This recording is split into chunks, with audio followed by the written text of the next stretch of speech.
강태에게 결혼은 사업적 계약에 불과했다. 3년 전 할아버지의 유언과 그룹의 안정을 위해 그는 차수현이라는 여자와 서류상으로 부부가 되었다. 그에게 아내라는 존재는 저택의 수많은 가구들처럼 그 자리에 있지만 인식하지는 않는 배경과도 같았다.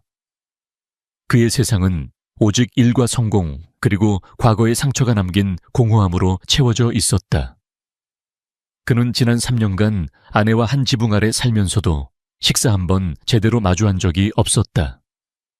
그녀의 얼굴조차 기억에서 희미했다. 그에게 그녀는 그저 차수현이라는 이름뿐인 투명인간 같은 존재였다. 오늘 밤 천마그룹이 주최하는 자선 행사에 참석하는 것 역시 그에게는 귀찮은 의무일 뿐이었다. 그는 그곳에서 자신의 잊혀진 아내와 마주하게 되리라고는 상상조차 하지 못했다. 그리고 그 만남이 그의 얼어붙은 심장을 뒤흔드는 시작이 되리라는 것도 강태하는 무표정한 얼굴로 차창 밖을 응시했다.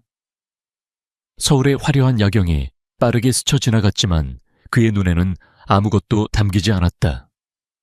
천마그룹 창립 50주년 기념 자선 갈라.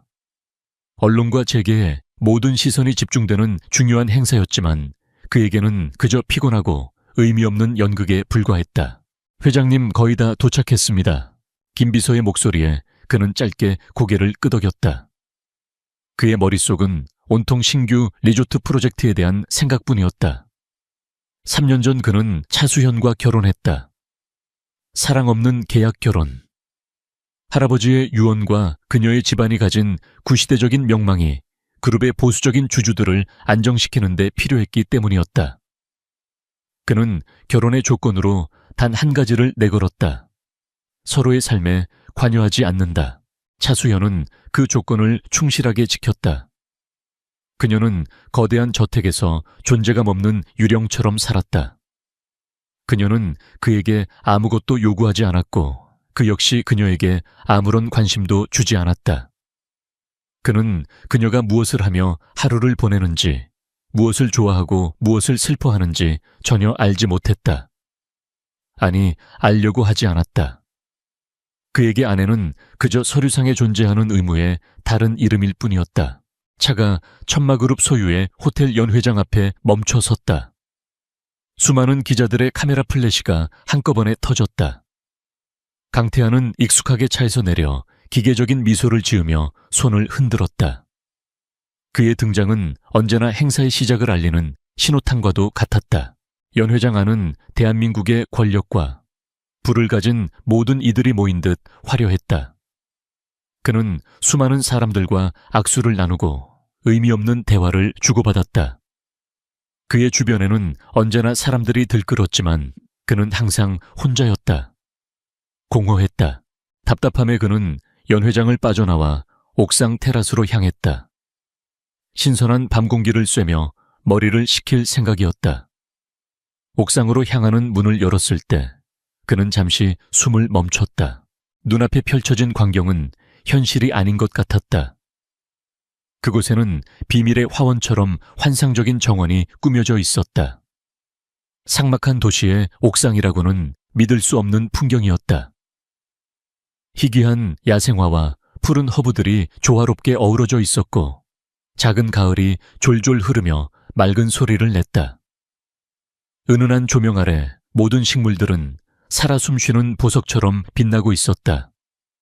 단순한 아름다움을 넘어 공간 전체가 사람의 마음을 어루만지는 듯한 깊은 평온함과 생명력으로 가득 차 있었다. 강태하는 자신도 모르게 정원 안으로 발을 들였다. 그의 차가운 심장이 이 공간이 뿜어내는 신비로운 온기에 조금씩 녹아내리는 듯한 착각마저 들었다. 그때 그의 시선이 정원 한가운데에 머물렀다. 한 여자가 작은 나무 앞에 쭈그리고 앉아 있었다. 그녀는 행사의 화려함과는 어울리지 않는 수수한 베이지색 원피스를 입고 있었다. 그녀는 주변의 소음은 전혀 들리지 않는다는 듯 오직 눈앞의 식물에게만 모든 정신을 집중하고 있었다. 그녀는 마른 잎사귀를 조심스럽게 떼어내고 흙의 상태를 살피며 마치 아기를 다루던 부드러운 손길로 가지를 어루만졌다. 달빛과 정원의 조명이 그녀의 옆모습을 부드럽게 비추고 있었다. 강태하는 그 모습에서 눈을 뗄 수가 없었다 웃었다. 화려하게 치장한 연회장에 그 어떤 여자보다도 흙을 만지고 있는 저 여인의 모습이 훨씬 더 고귀하고 아름답게 느껴졌다. 그녀의 존재 자체가 이 정원의 일부인 것처럼 완벽한 조화를 이루고 있었다. 호기심에 그는 조금 더 가까이 다가갔다.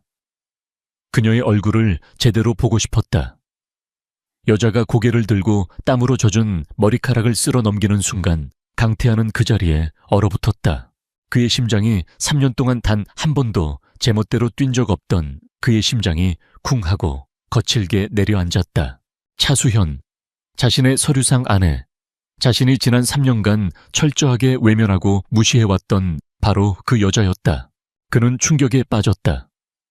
그가 기억하던 차수현은 늘 고개를 숙이고 다니던 아무런 색깔도 향기도 없는 여자였다. 하지만 지금 그의 눈앞에 있는 여자는 전혀 다른 사람이었다. 흙이 묻은 손땀에 젖은 이마 하지만 자신이 사랑하는 일에 몰두하고 있는 사람만이 가질 수 있는 깊고 충만한 행복감이 그녀의 온몸에서 빛나고 있었다.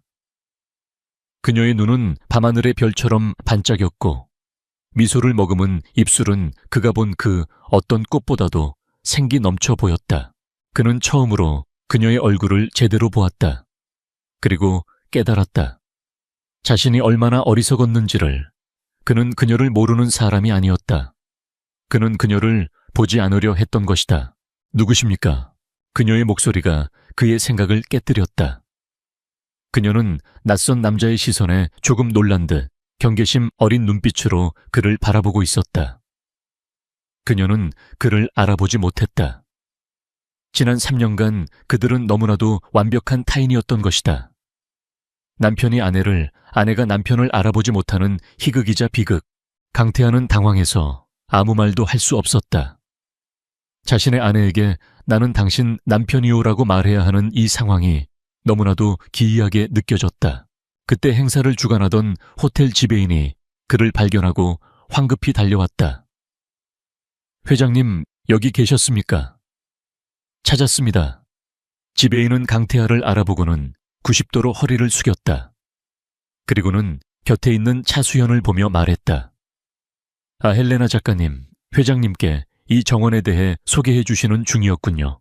헬레나 강태하가 의아한 표정을 짓자 지배인이 자랑스럽게 설명했다. 이번 갈라 행사의 하이라이트입니다. 요즘 건축계에서 가장 핫한 플로럴 디자이너 헬레나 작가님께서 직접 디자인하신 옥상 정원입니다. 작가님께서 얼굴을 공개하지 않으셔서 저희도 겨우겨우 섭외했습니다. 정말 대단하지 않습니까? 강태하는 지배인의 말을 들으며 다시 한번 차수현을 바라보았다. 그의 머릿속에서 모든 퍼즐 조각이 맞춰졌다. 차수현, 헬레나, 자신의 아내, 그리고 천재 디자이너. 그녀는 그의 그늘 속에서 시들어가는 꽃이 아니었다. 그녀는 그가 모르는 사이 아무도 없는 척박한 땅에서 스스로의 힘으로 뿌리내리고 세상에서 가장 아름다운 꽃을 피워낸 강인한 생명력이었다. 차수현은 회장님이라는 소리에 그제야 눈앞의 남자가 누구인지 깨달았다. 그녀의 얼굴이 순간 창백하게 굳었다. 그녀는 서둘러 자리에서 일어나 흙 묻은 손을 등 뒤로 감추며 어색하게 고개를 숙였다. 죄송합니다. 미처 못 알아봤습니다. 그녀의 목소리는 다시 그가 알던 무채색의 목소리로 돌아와 있었다. 그녀는 다시 강태하의 아내라는 껍질 속으로 숨어버렸다. 하지만 강태하의 눈에는 더 이상 보이지 않는 아내가 아닌 헬레나라는 이름의 눈부신 예술가가 보였다. 그의 얼어붙었던 심장에 아주 작지만 분명한 균열이 생기기 시작했다. 지난 3년간의 무관심과 후회, 그리고 그녀를 향한 알 수 없는 강렬한 호기심. 그 모든 감정이 뒤섞여 그의 안에서 거친 소용돌이를 일으키기 시작했다. 다음 날 아침 천마그룹 50층에 위치한 회장 집무실. 강태하는 통유리 너머로 보이는 서울 정영을 내려다보고 있었지만 그의 시선은 초점을 잃은 채 허공을 맴돌았다. 손에는 막대한 이익을 안겨줄 계약서가 들려 있었지만 그의 머릿속은 온통 어젯밤의 기억으로 가득 차 있었다. 달빛 아래서 식물을 어루만지던 하얀 손 흙이 묻어 있었지만 그 어떤 보석보다도 빛나던 미소, 그리고 헬레나라는 낯선 이름, 그의 아내 차수현. 3년 동안 그의 세상에 존재하지 않았던 여자. 그녀가 그의 심장을 이토록 세차게 흔들고 있었다. 그는 이 낯선 감정이 혼란스러웠다. 후회인가? 아니면 단순한 호기심인가? 김비서. 그는 인터폰을 눌렀다. 네, 회장님. 헬레나라는 이름의 플로럴 디자이너. 지금 당장 그 사람에 대한 모든 것을 알아봐. 내가 알아야 할 모든 것을. 그의 목소리는 차가웠지만 그 안에는 자신도 모르는 조급함이 묻어 있었다. 그는 자신의 아내에 대한 정보를 비서를 통해 보고받아야 하는 이 아이러니한 상황에 허수음이 나왔다. 그날 이후 강태하의 일상에 미세한 균열이 생겼다. 그는 난생 처음으로 자신의 집이라는 공간과 그 안에 사는 아내라는 존재에 대해 의식하기 시작했다. 그는 평소보다 이른 시간에 퇴근하거나 집에서 업무를 보는 횟수를 늘렸다. 물론 그녀가 눈치채지 못하도록 아주 은밀하게 그는 서재에 앉아 CCTV 모니터를 통해 그녀를 관찰했다. 그가 발견한 차수현의 모습은 그가 상상했던 것과는 완전히 달랐다. 그녀는 결코 무기력하거나 외로운 여자가 아니었다. 이 거대하고 텅 빈 저택 안에서 그녀는 자신만의 완벽한 왕국을 건설하고 있었다. 그녀는 저택의 가장 구석진 곳, 아무도 사용하지 않는 유리 온실을 자신만의 작업실로 개조해 사용하고 있었다. 그곳은 그녀의 세계였다. 수백 종류의 희귀 식물들, 디자인 서적들, 그리고 그녀가 직접 만든 테라리움과 미니어처 정원들로 가득 차 있었다. 그녀는 그곳에서 몇 시간이고 집중해서 디자인 스케치를 그리거나 흙을 만지며 새로운 작품을 구상했다. 그녀는 혼자 있을 때에도 표정이 풍부했다. 새로운 디자인에 만족하며 아이처럼 웃기도 했고, 식물의 성장이 더딜 때면 걱정스러운 표정으로 식물에게 말을 걸기도 했다. 그녀는 침묵 속에서 세상과 단절된 채 자신만의 언어로 세상과 소통하고 있었다. 어느 날 오후 강태하는 충동적으로 그녀의 뒤를 쫓았다. 그녀는 낡은 트럭을 직접 몰고 서울 외곽의 한적한 곳으로 향했다. 그가 도착한 곳은 작은 간판조차 없는 낡아 보이는 창고였다. 하지만 안으로 들어서자 그곳은 또 다른 신세계였다. 그곳은 그녀의 비밀 아지트이자 실제 작품들이 탄생하는 공방이었다. 그녀는 그곳에서 작업복 차림으로 인부들에게 스스럼 없이 지시를 내리고 직접 용접을 하거나 목재를 자르기도 했다. 그녀의 모습은 자신감과 전문성으로 빛나고 있었다. 강태하는 차 안에서 그런 그녀의 모습을 숨죽인 채 지켜보았다. 그가 알던 차수현은 어디에도 없었다. 그가 본 것은 자신의 일에 대한 뜨거운 열정과 누구에게도 의지하지 않는 강인한 독립심을 가진 헬레나라는 이름의 예술가였다. 그의 마음에 존경심이라는 낯선 감정이 싹트기 시작했다. 며칠 뒤 그의 세상에 또 다른 균열이 찾아왔다. 그의 휴대폰에 뜬 이름은 그의 과거를 상징하는 이름이었다. 이민영. 그녀는 그의 첫사랑이었다. 모든 것을 바쳐 사랑했지만 자신의 성공을 위해 그를 버리고 떠났던 여자. 세계적인 피아니스트가 된 그녀가 5년 만에 한국으로 돌아온 것이었다. 태아씨 나야. 민영이. 수학이 넘어 그녀의 목소리는 여전히 아름답고 자신감에 차 있었다. 그녀는 마치 어제 만난 사람처럼 다정하게 말을 걸어왔다. 이번에 귀국 독주회를 열어. 당신을 위해 맨 앞자리 비워뒀어. 끝나고 저녁도 같이 하고. 우리 너무 오래 떨어져 있었잖아. 나 이제 안 떠날 거야. 그녀의 말에는 그들의 관계를 다시 시작하자는 명백한 의도가 담겨 있었다. 예전 같았으면 강태하는 설렘을 느꼈을 것이다. 하지만 이상하게도 그의 마음은 잔잔한 호수처럼 고요했다. 그의 머릿속은 온통 다른 여자, 자신의 아내에 대한 생각으로 가득 차 있었다. 그는 의무감 반, 그리고 자신의 감정을 확인하고 싶은 마음 반으로 그녀의 제안을 수락했다. 이민영의 귀국 독주회는 성공적이었다. 그녀는 무대 위에서 여신처럼 빛났다.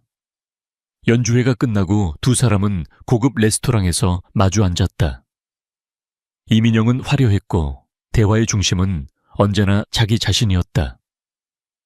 그녀는 자신의 성공과 세계 각국의 유명 인사들과의 친분을 자랑하기에 바빴다. 그리고는 그의 결혼을 마치 길가의 돌멩이처럼 아무렇지 않게 말했다. 그 여자랑은 언제 정리할 거야? 어차피 사업 때문에 한 계약 결혼이잖아. 그냥 위자료나 두둑이 챙겨주고 내보내면 되지. 그 여자는 그냥 자리만 채우고 있던 거 아니었어. 그 순간 강태하의 머릿속에 차수현의 모습이 스쳐 지나갔다. 흙 묻은 손으로 식물을 어루만지던 모습 작업에 집중하던 진지한 눈빛, 조용하지만 강인했던 모습. 이민영의 화려함은 어쩐지 공허하고 피상적으로 느껴졌다. 그녀의 자신감은 오만함으로 보였다. 반면 한때 나약함이라고 생각했던 차수현의 침묵은 이제 자신만의 세계를 가진 자의 강인함과 자존감으로 보이기 시작했다.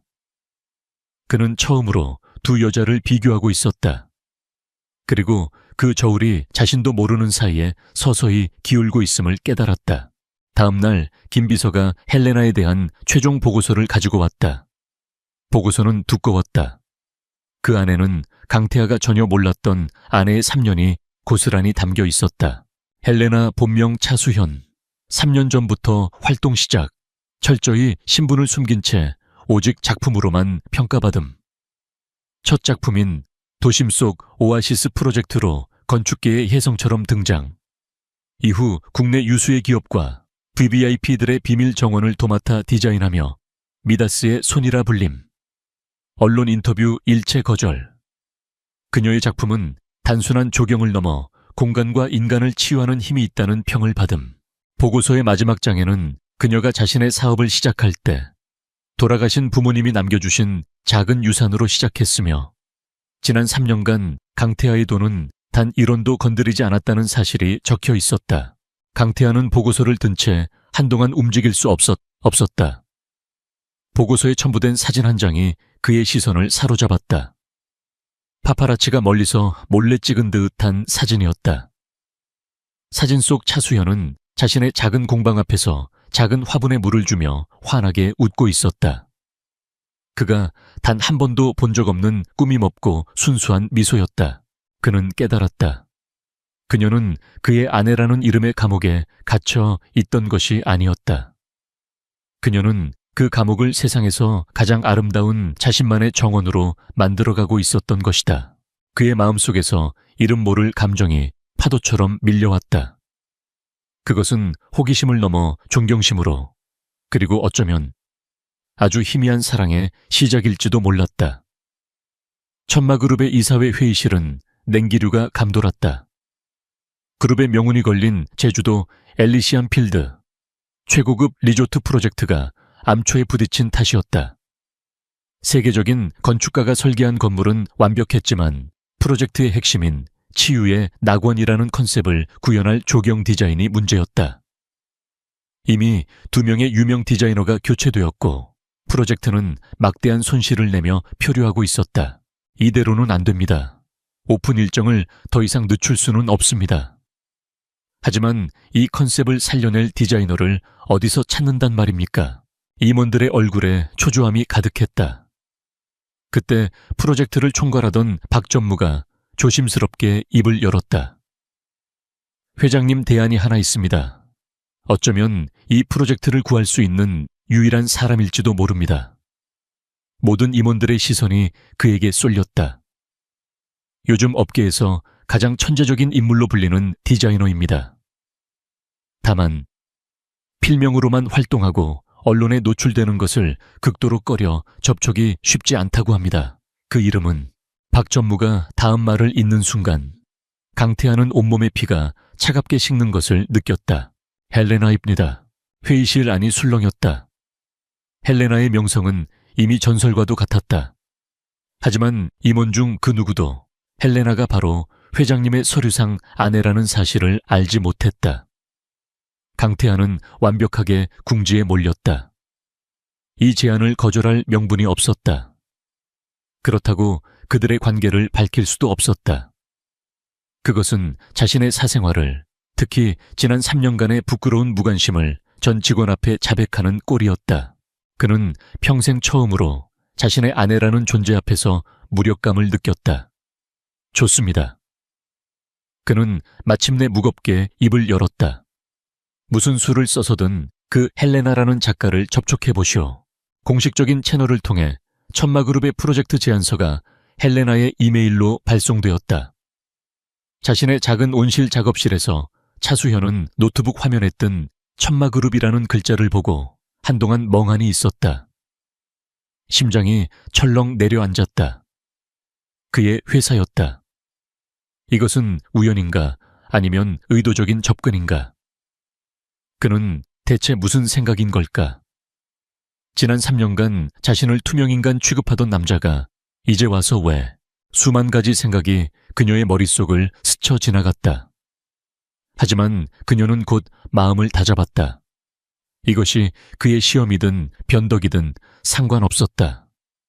엘리시안 필드 프로젝트는 디자이너로서의 그녀의 경력에 정점을 찍을 수 있는 꿈의 무대였다. 그녀는 개인적인 감정은 철저히 배제하고 오직 프로페셔널 헬레나로서 이 제안을 대하기로 결심했다. 그녀는 짧게 답장을 보냈다. 자료 검토 후 미팅 여부를 결정하겠습니다. 며칠 뒤 첫 번째 공식 미팅이 잡혔다. 장소는 차수현이 지정한 그녀의 외곽 공방이었다. 그녀는 의도적으로 그가 아닌 자신의 영역으로 그를 불러들였다. 약속한 시간에 강태하가 김 비서와 함께 공방에 도착했다. 그는 그곳에서 또 한 번 충격을 받았다. 낡은 창고의 모습은 온데간데 없고 그곳은 살아있는 식물과 자연 소재가 어우러진 감각적인 디자인 스튜디오로 변모해 있었다. 그리고 그 중앙에 그의 아내가 서 있었다. 그녀는 더 이상 수수한 원피스 차림이 아니었다. 깔끔한 슬랙스와 셔츠 질끈 묶은 머리. 그녀의 모습에서는 한치의 흐트러짐도 없는 프로의 아우라가 뿜어져 나왔다. 오셨습니까, 강태하 회장님? 그녀가 먼저 다가와 악수를 청했다. 그녀는 그를 남편이 아닌 완벽한 클라이언트로 대하고 있었다. 헬레나입니다. 두 사람은 처음으로 강태하 회장과 헬레나 작가로서 마주 앉았다. 미팅은 숨막히는 긴장감 속에서 진행되었다. 프로젝트 제안서는 잘 보았습니다. 차수현이 먼저 입을 열었다. 솔직히 말씀드리면 엉망입니다. 컨셉은 거창하지만 그것을 구현할 철학도 디테일도 전혀 없습니다. 기존의 설계는 그저 비싼 나무와 꽃을 되는 대로 갖다 심은 것에 불과해요. 이런 식으로는 치유의 낙원이 아니라 돈만 많이 든 식물원이 될 뿐입니다. 그녀의 비판은 날카롭고 전곡을 찔렀다. 함께 배석한 박전무와 실무진들은 얼굴이 붉어지며 안절부절 못했다. 강태하는 난생 처음 겪어보는 상황에 당황했다. 그는 언제나 지시하고 평가하는 입장이었지. 이렇게 누군가에게 자신의 일을 평가받는 입장이 되어본 적이 없었다. 특히 그 상대가 자신이 무시해왔던 아내라는 사실이 그의 자존심을 미묘하게 긁었다. 하지만 그는 동시에 강렬한 희열을 느꼈다. 그녀는 옳았다. 그녀의 모든 지적은 정확했고 그녀의 눈빛은 프로젝트의 본질을 꿰뚫어 보고 있었다. 그는 지금 한 명의 여자로서가 아닌 한 명의 천재적인 프로페셔널로서 그녀와 마주하고 있었다. 그리고 그는 그녀의 능력에 완전히 매료되었다. 그럼 어떻게 해야 합니까, 헬레나 작가님? 그가 자신도 모르게 진심으로 물었다. 차수현은 기다렸다는 듯 자신이 밤새 준비한 자료를 스크린에 띄웠다. 그녀는 새로운 컨셉과 디자인 철학, 그리고 그것을 구현할 구체적인 식물 선정과 공간 배치 계획을 막힘없이 브리핑하기 시작했다. 그녀의 목소리는 자신감에 차 있었고 그녀의 설명은 모든 사람을 몰입하게 만드는 힘이 있었다. 강태하는 그녀에게서 눈을 뗄 수가 없었다. 없었다. 그는 지금껏 자신이 그녀에 대해 얼마나 무지했는지를 통감했다. 미팅이 성공적으로 끝났다. 천마그룹은 헬레나에게 프로젝트를 맡기기로 결정했다. 강태하는 이제 공식적으로 아내의 클라이언트가 되었다. 하지만 그들의 관계에 또 다른 폭풍이 몰려오고 있었다. 이민영이 강태하가 헬레나라는 디자이너에게 푹 빠져 있다는 소문을 들은 것이다. 그녀의 예민한 촉수가 위험 신호를 보냈다. 그녀는 그 정체불명의 디자이너가 누구인지 알아내야만 했다. 며칠 뒤 차수현이 프로젝트 부지 답사를 위해 천마그룹 본사를 방문했을 때였다. 그녀가 로비에서 강태하 그리고 프로젝트 팀과 함께 이야기를 나누고 있을 때 이민영이 예고 없이 나타났다. 그녀는 마치 이곳이 자신의 집인 양 당당하게 그들에게 걸어왔다. 그녀는 차수현을 보란 듯이 무시한 채 권지혁의 팔에 자연스럽게 팔짱을 꼈다. 태아 씨 마침 근처에 있다가 생각나서 들렀어. 우리 저녁 먹으러 가자. 그리고는 그녀는 고개를 돌려 차수현을 위아래로 훑어보았다. 그녀의 눈에는 경멸과 비웃음이 가득했다. 어머, 이분이 요즘 소문자자한 그 정원사인가 보네. 이름이. 헬레나였나. 그녀는 정원사라는 단어에 힘을 주며 차수현의 직업을 의도적으로 비하했다. 로비에 있던 모든 사람들의 시선이 그들에게 쏠렸다. 한쪽은 과거를 무기로 현재를 되찾으려는 여자. 한쪽은 실력으로 현재를 증명해야 하는 여자. 그리고 그 두 여자 사이에 선 한 남자. 차수현의 얼굴이 차갑게 굳었다. 이민영의 도발은 명백했다. 강태하는 팔짱을 낀 이민영의 손을 뿌리치려 했다. 그의 얼굴에 불쾌감이 드러났다. 세 사람 사이에 보이지 않는 폭풍의 전운이 감돌기 시작했다. 로비의 공기가 얼어붙었다. 이민영의 경멸 어린 목소리가 투명한 비수처럼 날아와 차수현의 심장에 박혔다. 정원사. 그녀는 의도적으로 수많은 사람들이 보는 앞에서 그녀의 전문성을 깎아내리고 그녀를 한낱 기술자로 격화시키려 했다. 차수현의 얼굴은 차갑게 굳었지만 그녀는 물러서지 않았다. 그녀는 이민영의 도발적인 시선을 피하지 않고 당당하게 맞섰다. 네, 헬레나입니다. 그리고 제 직업은 공간의 생명과 철학을 불어넣는 디자이너이지 단순히 꽃이나 심는 정원사가 아닙니다. 이민영 씨. 세계적인 피아니스트께서 예술의 한 분야에 대해 그렇게 얕은 견해를 가지고 계실 줄은 몰랐군요. 그녀의 차분하지만 날카로운 방역에 이민영의 얼굴이 순간 붉어졌다. 하지만 그보다 더 결정적인 것은 강태하의 행동이었다. 그는 이민영이 팔짱을 낀 손을 아주 차갑고 단호하게 뿌리쳤다. 그의 행동에는 한치의 망설임도 없었다. 그는 그녀를 마치 더러운 것이라도 닿은 듯 취급했다. 그리고는 그는 자신도 모르게 한 걸음 앞으로 나아가 차수현의 앞을 막아서는 듯한 자세를 취했다. 명백한 보호의 제스처였다. 그는 이민영을 돌아보며 지하실의 냉기 같은 목소리로 말했다. 민영아, 여긴 네가 연주하는 무대 위가 아니야. 그리고 이분은 우리 그룹의 가장 중요한 프로젝트를 책임지고 있는 나의 가장 중요한 파트너시다. 파트너에 대한 예의를 갖추지 못하겠다면 다시는 내 회사에 발을 들여놓을 생각하지 마. 나의 가장 중요한 파트너. 그 말이 로비 전체에 울려 퍼졌다. 그것은 단순한 비즈니스 관계를 넘어선 미묘하고도 강력한 선언이었다. 이민영은 충격으로 얼굴이 하얗게 질렸다. 그녀는 강태하가 자신을 이렇게까지 냉대할 줄은, 그리고 저 보잘것없는 여자 편을 들 줄은 상상도 하지 못했다. 그녀는 모욕감에 입술을 떨며 돌아섰고 그 모습을 지켜보던 모든 사람들은 숨을 죽였다. 강태하는 그녀가 사라진 것을 확인한 후에야 천천히 차수현을 돌아보았다. 그의 눈에는 미안함과 자신도 설명할 수 없는 복잡한 감정이 뒤섞여 있었다.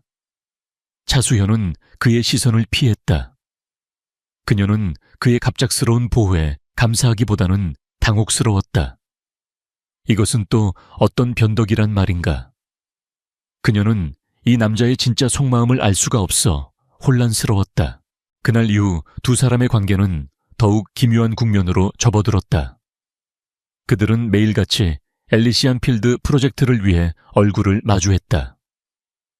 현장 답사 설계 회의, 자재 선정. 모든 과정에서 그들은 클라이언트와 디자이너로서 함께했다. 그리고 강태하는 함께하는 시간이 길어질수록 차수현이라는 여자에게 속수무책으로 빠져들고 있는 자신을 발견했다.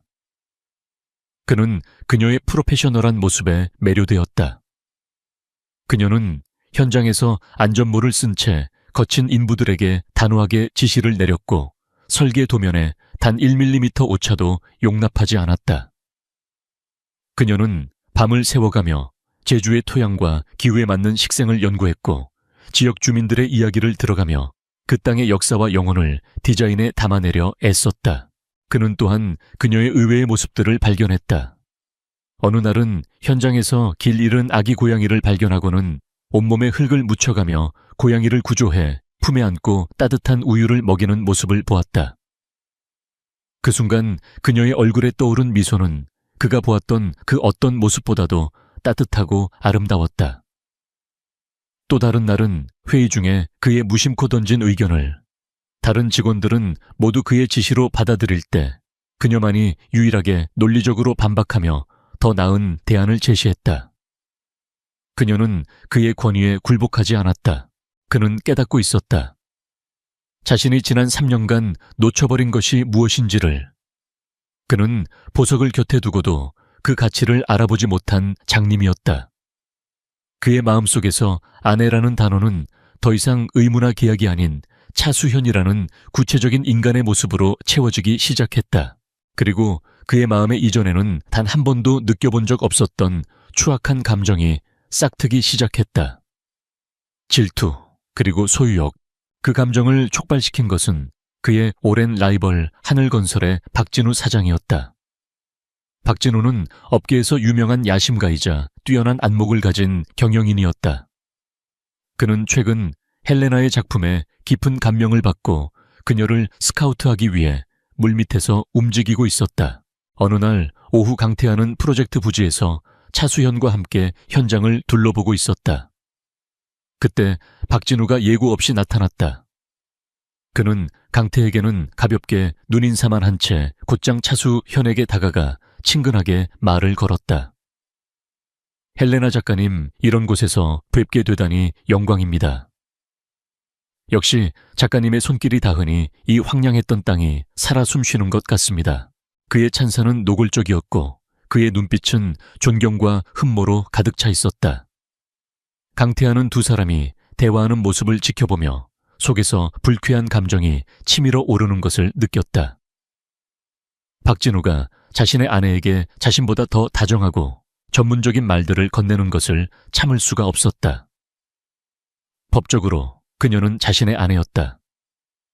하지만 그는 지난 3년간 남편으로서의 그 어떤 권리도 행사하지 않았다. 이제 와서 그 권리를 주장할 자격이 없다는 것을 알면서도 그는 불합리한 분노에 휩싸였다. 박진우는 한술 더 떠 본론을 꺼냈다. 사실 작가님께 정식으로 제안을 드리고 싶어 찾아왔습니다.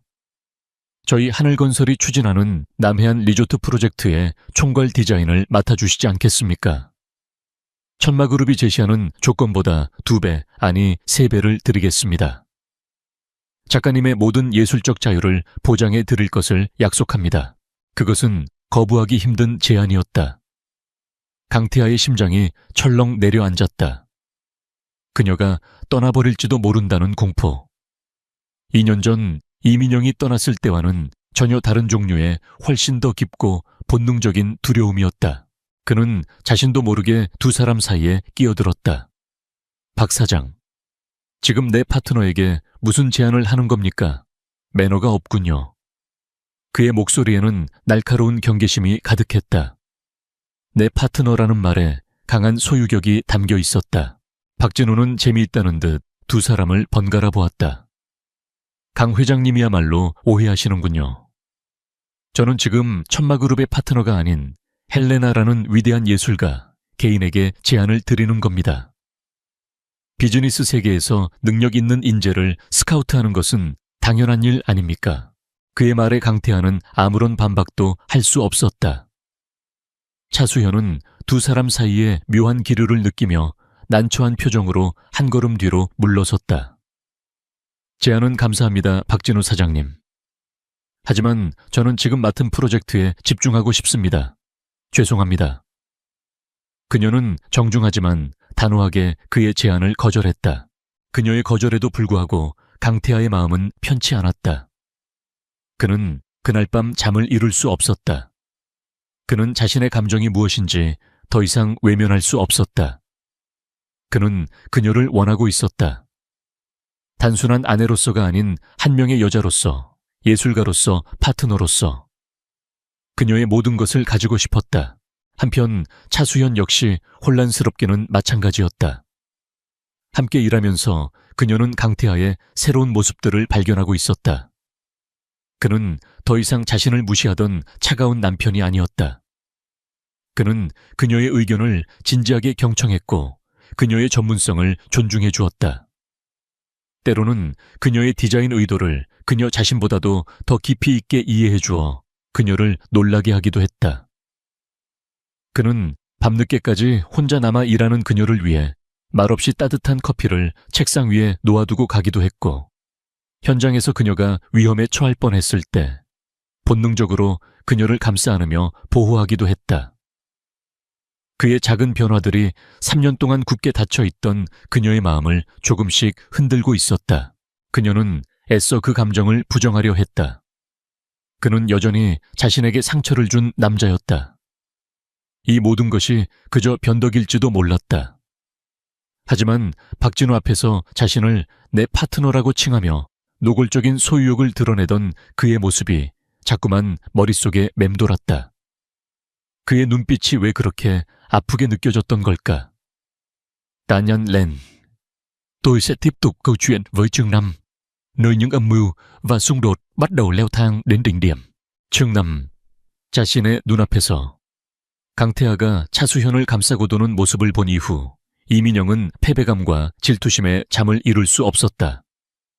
그녀는 자신이 당연히 되찾을 수 있을 거라 믿었던 자리를 이름도 없는 정원사 따위에게 위협받고 있다는 사실을 인정할 수 없었다. 그녀의 자존심이 허락하지 않았다. 그녀는 언제나 자신이 원하면 뭐든지 가질 수 있는 여자였다. 강태하도 마찬가지여야 했다. 그녀는 그가 변한 것이 아니라 그저 헬레나라는 여자의 신비주의에 잠시 현혹된 것뿐이라고 애써 스스로를 위로했다. 그녀는 헬레나의 가면을 벗기고 그녀의 진짜 실체를 세상에 드러내기로 결심했다. 그녀는 수소문 끝에 하늘건설의 박진우 사장 역시 헬레나에게 지대한 관심을 보이고 있다는 사실을 알게 되었다. 적의 적은 친구라고 했던가. 그녀는 박진우에게 비밀리에 연락했다. 서울의 한적한 배서 2명의 패배자가 만났다. 한 명은 사랑을 잃었고 다른 한 명은 목표물을 놓쳤다. 그들은 서로의 욕망을 간파하고 위험한 동맹을 맺었다. 강태하가 그 여자에게 보통 빠진 게 아니더군요. 박진우가 씁쓸하게 웃으며 말했다. 아무리 좋은 조건을 제시해도 넘어오질 않으니 답답할 노릇입니다. 그 여자가 그렇게 대단한가요? 이민영이 쏘아붙이듯 물었다. 제가 보기엔 그냥 운이 좋았던 것뿐이에요. 태아 씨의 눈에 띄어서 그의 후광을 업고 성공한 거겠죠. 그녀는 애써 헬레나의 실력을 폄하했다. 아닙니다. 박진우가 단호하게 말했다. 그녀는 진짜입니다. 내가 본 최고의 천재 중 한 명이죠. 그래서 더더욱 갖고 싶은 겁니다. 그녀를 꺾을 수 없다면 그녀의 날개를 부러뜨려서라도 내 옆에 두어야죠. 그의 눈빛이 탐욕으로 번뜩였다. 날개를 부러뜨린다. 좋은 생각이네요. 이민영의 입가에 차가운 미소가 걸렸다. 그녀의 가장 큰 날개는 바로 신비주의와 실력이라는 평판이죠. 만약 그녀의 성공이 실력이 아니라 부정한 관계 덕분이었다는 사실이 알려진다면 어떨까요? 두 사람의 시선이 허공에서 마주쳤다. 그들은 서로의 눈 속에서 추악한 음모를 읽었다. 그들은 헬레나의 진짜 정체, 즉 그녀가 강태하에 숨겨진 아내라는 사실을 알아내지는 못했다. 하지만 그것이 오히려 그들의 계략에 더 좋은 명분을 만들어 주었다. 유부남인 대기업 총수와 비밀스러운 여성 디자이너의 부적절한 만남. 이보다 더 자극적이고 대중의 상상력을 자극하는 이야기는 없었다. 그들의 계획은 치밀하고 악랄했다. 박진호는 언론계에 있는 자신의 인맥을 총동원했다. 이민영은 사교계를 통해 교묘하게 소문을 퍼뜨리기 시작했다. 며칠 뒤 대한민국은 한 연예 정보지에 단독 보도로 발칵 뒤집혔다. 단독 포착 천마그룹 강태하 회장 천재 디자이너 헬레나와 심야 밀회. 충격. 기사에는 강태하와 차수현이 제주도 프로젝트 현장에서 함께 일하는 모습, 회의하는 모습, 그리고 늦은 밤 함께 있는 모습들이 교묘하게 편집되어 실려 있었다. 기사는 두 사람이 단순한 비즈니스 파트너가 아닌 깊은 내연 관계라는 것을 암시했다. 특히 강태하가 이민영과 파혼한 전력이 있다는 사실과 헬레나가 철저히 베일에 쌓인 인물이라는 점을 들어 의혹을 증폭시켰다. 기사는 삽시간에 모든 포털 사이트에 메인을 장식했다. 대중들은 확인되지 않은 사실을 기정사실로 받아들이고 비난을 쏟아내기 시작했다. 유부남이 될 뻔했던 남자가 이번엔 신비주의 디자이너랑 바람이 났군. 헬레나라는 여자 실력으로 뜬 게 아니라 몸 로비로 뜬 거 아니야. 결국 재벌들의 더러운 스캔들일 뿐 악성 댓글이 봇물 터지듯 쏟아졌다. 헬레나라는 이름에 덧씌워졌던 천재성과 신비주의는 한순간에 불륜녀라는 주홍글씨로 바뀌어버렸다.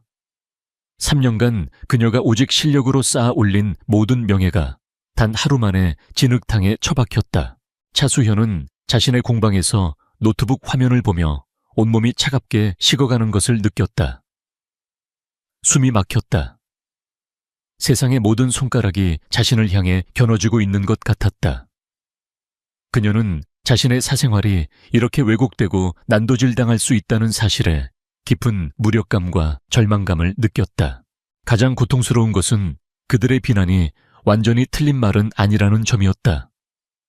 그녀는 강태하의 아내가 맞았다. 하지만 세상은 그 사실을 몰랐다. 세상의 눈에 그녀는 정말로 유부남일 뻔했던 남자와 부적절한 관계를 맺고 그 덕에 프로젝트를 따낸 파렴치한 여자일 뿐이었다. 그녀는 어떻게 해명해야 할지 알 수 없었다. 자신과 강태하의 계약, 결혼 사실을 밝혀야 한단 말인가. 그것은 더 큰 스캔들을 낳을 뿐이었다. 천마그룹 역시 비상이 걸렸다.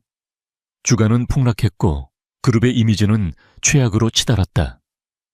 긴급 이사회가 소집되었고 이사들은 당장 헬레나와의 계약을 파기하고 그녀에게 모든 책임을 떠넘겨야 한다고 목소리를 높였다. 회의실의 공기는 살얼음판 같았다.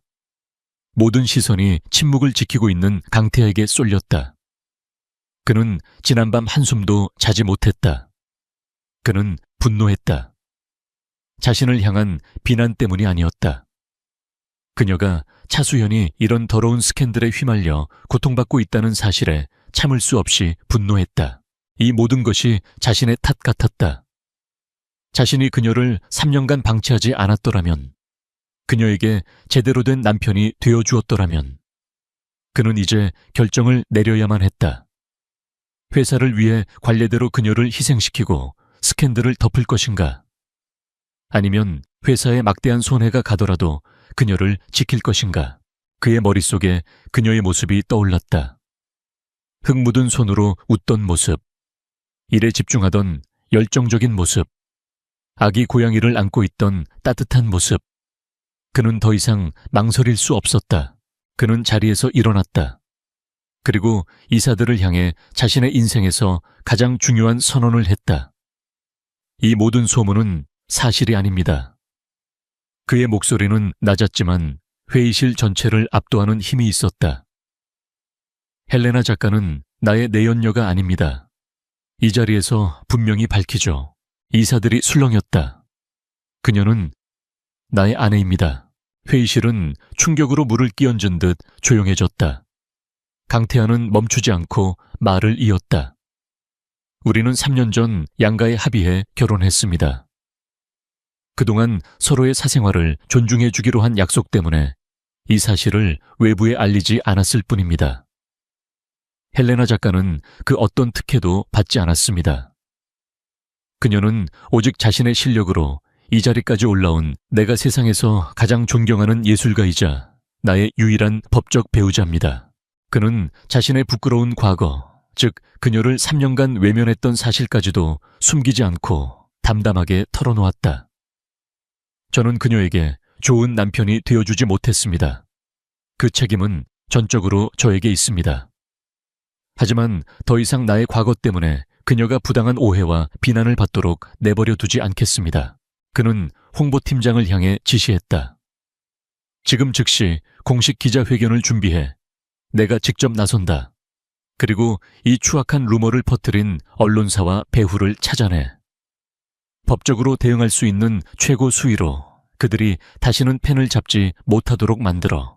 그것은 천마그룹의 총수로서가 아닌 한 남자가 자신의 여자를 지키기 위해 벌이는 세상과의 전쟁 선포였다. 그는 더 이상 의무감 때문에 움직이지 않았다. 그의 심장이 시키는 대로 그녀를 지켜야 한다는 본능이 이끄는 대로 움직이고 있었다. 같은 시각 공방에서 절망에 빠져 있던 차수현은 TV 화면을 통해 생중계되는 그의 기자회견을 보고 있었다. 자신을 아내라고 세상에서 가장 존경하는 예술가라고 말하는 그의 모습을 보며 그녀의 눈에서 뜨거운 눈물이 흘러내렸다. 3년간 얼어붙어 있던 그녀의 마음이 그의 진심 어린 고백에 속수무책으로 녹아내리고 있었다. 그는 그녀를 지키기 위해 자신의 모든 것을 걸고 있었다. 강태하의 폭탄 선언과도 같은 기자회견은 박진우와 이민영의 계획을 완벽하게 수포로 돌려놓았다. 그들은 윤서연을 불륜녀로 매장시키려 했지만 결과적으로는 세상에 그녀가 강태하의 아내라는 사실을 공표해주고 강태하가 그녀의 가장 강력한 방패가 되도록 만들어준 꼴이 되었다. 박진우는 자신의 사무실에서 신문을 갈기갈기 찢어발겼다. 분노와 모욕감에 이성이 마비될 지경이었다. 그는 이대로 물러설 수 없었다. 그가 가진 모든 것을 동원해서라도 윤서연과 강태에게 복수해야만 했다. 그의 뒤틀린 자존심이 그를 막다른 골목으로 몰아가고 있었다. 이민영 역시 마찬가지였다. 그녀는 강태하의 마음이 완전히 떠났음을, 그리고 자신이 두 사람의 관계를 더욱 단단하게 만들어준 들러리가 되었음을 깨달았다. 사랑이 증오로 변하는 것은 한순간이었다. 그녀는 박진우에게 전화를 걸었다. 이대로 끝낼 순 없어요. 그 여자의 가장 소중한 것을 빼앗아야 해요. 그녀가 가장 자랑스러워하는 것, 바로 그 작품을. 두 사람의 마지막 계략은 이제 이성이 아닌 순수한 악의에서 비롯되었다. 엘리시안 필드 프로젝트의 최종 프레젠테이션이 며칠 앞으로 다가와 있었다. 프레젠테이션의 핵심은 차수현이 지난 몇 달간 심혈을 기울여 제주도 현장에 조성한 모델 가든이었다. 박진우는 그것을 파기하기로 결심했다.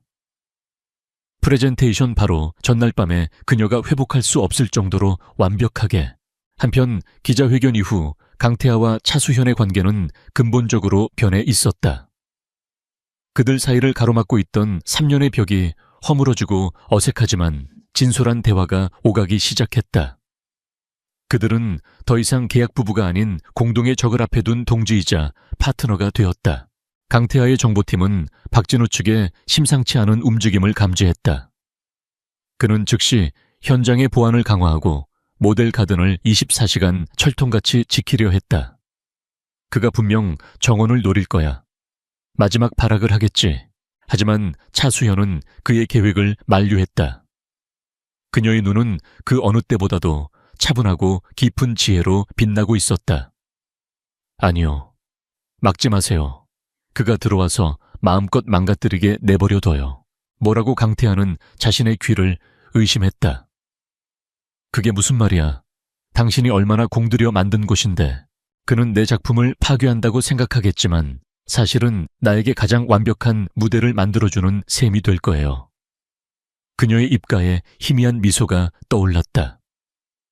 완벽한 낙원의 이야기도 좋지만 파괴 속에서 다시 피어나는 부활과 치유의 이야기는 그 어떤 것보다도 강력한 힘을 가지게 될 테니까요. 강태하는 그녀의 말뜻을 이해하고 전율했다. 그녀는 단순히 방어하는 것을 넘어 적의 공격을 자신의 예술로 승화시킬 계획을 세우고 있었다. 그는 그녀의 대담함과 천재성에 다시 한번 감탄했다. 두 사람은 박진우를 위한 함정을 팠다. 그들은 모델 가든 주변 곳곳에 누구도 눈치채지 못하도록 초고화질의 카메라들을 비밀리에 설치했다. 프레젠테 AT에 온 전날 밤. 예상대로 폭풍우가 몰아치는 어두운 밤을 틈타 검은 옷을 입은 괴한 몇 명이 현장에 잠입했다. 그들은 박진우가 고용한 용역 깡패들이었다. 그들은 차수현의 아름다운 정원을 무참히 짓밟았다. 희귀한 꽃들을 뽑아 던지고 정교하게 만들어진 미니어처 건축물들을 부쉈다. 토양에는 제초제를 쏟아부었고 작은 가을은 흙탕물로 뒤덮였다. 한 예술가의 혼이 담긴 공간은 순식간에 폭력의 상처만이 남은 폐허로 변했다. 이 모든 과정은 어둠 속의 카메라에 고스란히 기록되고 있었다. 그리고 운명의 프레젠테 AT에 온 당일, 발표회장은 천마그룹의 임원들과 핵심 투자자들, 그리고 스캔들 이후 더욱 뜨거운 관심을 보이는 언론 기자들로 가득 차 있었다. 박진우와 이민영도 투자자의 자격으로 당당하게 참석해 있었다.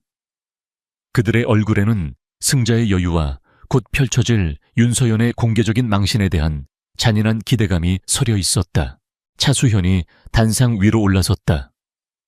그녀는 조금도 동요하지 않은 침착하고 당당한 모습이었다. 그녀는 준비한 프레젠테이션을 시작했다. 여러분, 저는 오늘 여러분께 완벽하게 완성된 지상 낙원의 모습을 보여드리려 했습니다. 하지만 어젯밤 저의 정원에 작은 사건이 있었습니다. 그리고 그 사건은 저에게 엘리시안 필드를 관통하는 더 깊은 철학을 발견하게 해주었습니다. 그녀의 말에 장내가 술렁였다. 그녀 뒤에 대형 스크린이 켜졌다. 하지만 화면에 나타난 것은 아름다운 정원이 아니었다. 처참하게 파괴되고 짓밟힌 폐허가 된 정원의 실시간 영상이었다. 모든 사람들이 경악했다. 박진우와 이민영은 속으로 환호성을 질렀다. 하지만 차수현은 실패를 이야기하지 않았다. 그녀는 상처와 치유에 대해 이야기하기 시작했다. 진정한 치유란 상처 하나 없는 무균의 공간에 머무는 것이 아닙니다. 진정한 치유란 가장 깊은 상처로부터 다시 피어날 수 있는 생명력 그 자체입니다. 어젯밤의 이 폭력은 저의 정원을 파괴한 것이 아니라 오히려 이 땅이 품고 있는 강인한 치유의 힘을 증명할 기회를 주었습니다. 그녀는 파괴된 정원을 어떻게 복원할 것인지에 대한 새로운 계획을 발표하기 시작했다. 그녀는 부서진 돌들을 이용해 새로운 길을 만들고 짓밟힌 꽃들 곁에 그보다 더 강인한 야생화를 심겠다고 했다. 상처의 흔적을 억지로 덮는 것이 아니라 그 상처마저 디자인의 일부로 끌어안아 시간의 흐름과 자연의 회복력을 보여주는 더욱 깊이 있는 공간을 만들겠다는 것이었다. 그녀는 최악의 파괴 행위를 자신의 예술 철학을 완성하는 최고의 스토리텔링으로 승화시키고 있었다. 좌중은 그녀의 프레젠테이션에 완전히 매료되었다. 그녀의 발표가 감동의 절정에 이르렀을 때 강태하가 조용히 신호를 보냈다. 대형 스크린의 영상이 갑자기 바뀌었다. 화면에 나타난 것은 어젯밤의 고화질 CCTV 영상이었다. 복면을 쓴 괴한들이 그녀의 정원을 무참히 파괴하는 모든 과정이 소리까지 포함되어 생생하게 재생되었다. 그리고 영상의 마지막 괴한 중 한 명의 복면이 벗겨지며 박진우의 충직한 부하의 얼굴이 선명하게 드러났다. 회의장은 거대한 충격에 휩싸였다. 박진우의 얼굴은 잿빛으로 변했다. 그때 강태하가 자리에서 일어섰다. 이것이 전부가 아닙니다. 그는 박진우가 그동안 저질러온 불법적인 기업 스파이 행위와 비자금 조성 내역이 담긴 결정적인 증거 자료들을 추가로 공개했다. 모든 것이 끝났다. 박진우는 경비원들에게 끌려나가면서도 단상 위에 차수현을 증오에 찬 눈으로 노려보았다. 이민영은 공범으로 지목되어 수치심과 공포 속에서 그 자리에 얼어붙었다. 차수현은 단상 위에서 그 모든 광경을 조용히 지켜보았다. 그녀는 더 이상 피해자가 아니었다. 적의 공격을 자신의 가장 위대한 승리의 재료로 사용한 진정한 승자였다. 그녀는 스스로의 힘으로 자신을 둘러싼 모든 폭풍을 잠재우고 자신의 가치를 온 세상에 증명해냈다. 차수현의 프레젠테이션은 단순한 성공이 아니었다. 그것은 하나의 전설이 되었다. 박진우와 그의 공범들은 현장에서 즉시 체포되었다. 강태하가 공개한 추가 증거들은 그들의 숨통을 완전히 끊어놓았다.